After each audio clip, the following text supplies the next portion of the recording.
continue. My parents were associated with the Watchtower organization before I was born.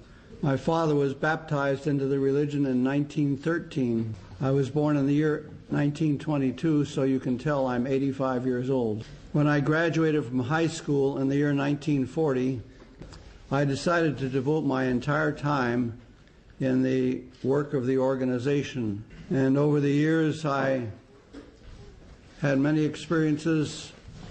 I experienced mob violence where Jehovah's Witnesses were attacked by individuals who consider themselves super patriots. I served as a missionary in the Caribbean for 20 years. I lived with people in their homes, ate their food, and I suffered various diseases of that area, including hepatitis and dengue fever. In the Dominican Republic, I had a personal interview with the dictator, Rafael Trujillo, and I knew before I went there that people who disagreed with the dictator often just disappeared. Then in 1969, I received an invitation to go to Brooklyn, where the headquarters of the Watchtower organization is located. And then after a few years, I was invited to become a member of the governing body of Jehovah's Witnesses, which supervises their work in the entire world. The 9 years that I spent on that supreme body changed my whole attitude about the religion. I could see that they were not really governed by the Spirit of Jesus Christ, but everything was based upon organizational policy and tradition. So after a period of time, it came to the point where I could not conscientiously continue.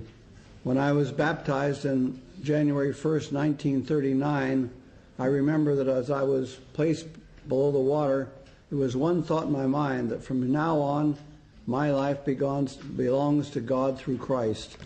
And I could not see being part of an organization or a governing body that took upon itself the role and the authority that belongs to Christ Jesus alone.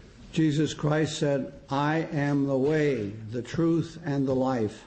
The Watchtower Society says, we agree. He is the way, but we are the way to Him. Their publications actually give that idea to their followers that they can have a relationship with Jesus Christ only through that organization. They say, He is the truth, yes, but we are the channel, and all truth comes through us and through our organization.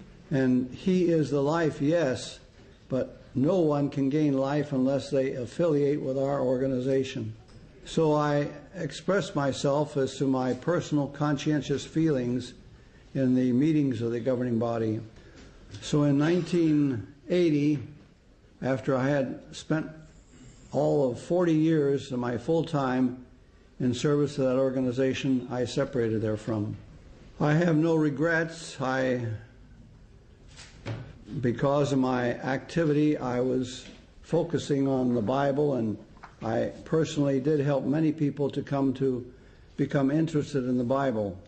What I found disappointing was that I was trying to help them to learn the Bible so that they could be directed to God and to Christ, and instead they were appropriated by an organization. When people ask me if I have any regrets, I say sometimes I feel that I regret that I didn't come to this realization about 10 years earlier, so that instead of being 58, I'd only be 48. But I say that if that had been the case, I wouldn't have had the experience of being on that governing body and learning how it actually functions. So at the age of 58, my wife and I left the Brooklyn headquarters and had to start life all over again. We had no money and very few possessions, but I don't regret one bit what we've gone through, because I have seen the evidence that when you put your faith in God, He does care for you.